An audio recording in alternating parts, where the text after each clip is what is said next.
ฉันสักหน่อยบางวันที่ไม่เจอเธอไม่เจอต้องเงียบเหงาบ่อยๆไม่จริงไม่เลยยังไม่เคยจะไปหาใครถ้าอย่าไปคิดอะไร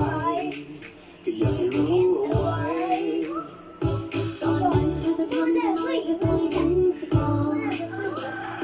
ตอนนี้เธอจะทำอะไรทำใจหายตลอด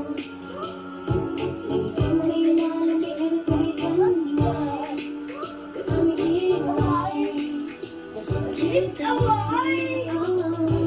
ทุกคืนมันให้ไม่ยังจะเด็ดขาดเธอมันล้นละลายด้วยคิดมากอยากสื่อสารไม่ต้องพึ่งนกพิราบและแค่เขียนฉันใจแค่นั้นฉันก็สานจะไปอยู่ตรงหน้าจะไปหานั่นแหละเธอจะอยู่ที่ไหนจะเปิดไซเรนไปหาฉันแน่แค่เธอคิดเอาไว้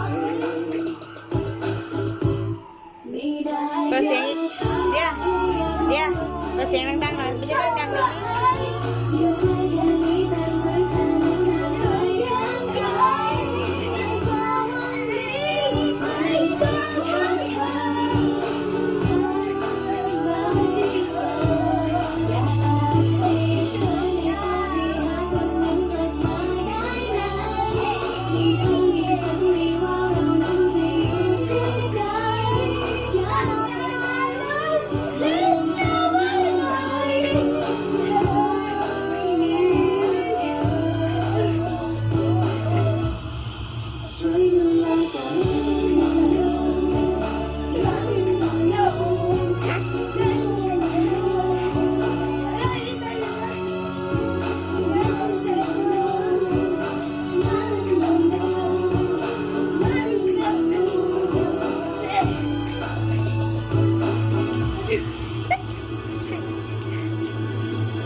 ก็เธอยังเป็นเธอคนเดิมที่ชอบคิดไปเองและเธอยังเป็นเธอคนเดิมที่มองไม่เคยทำเดียวเป็นอะไรที่มันถูกต้องก็ยังเสียงจะลอย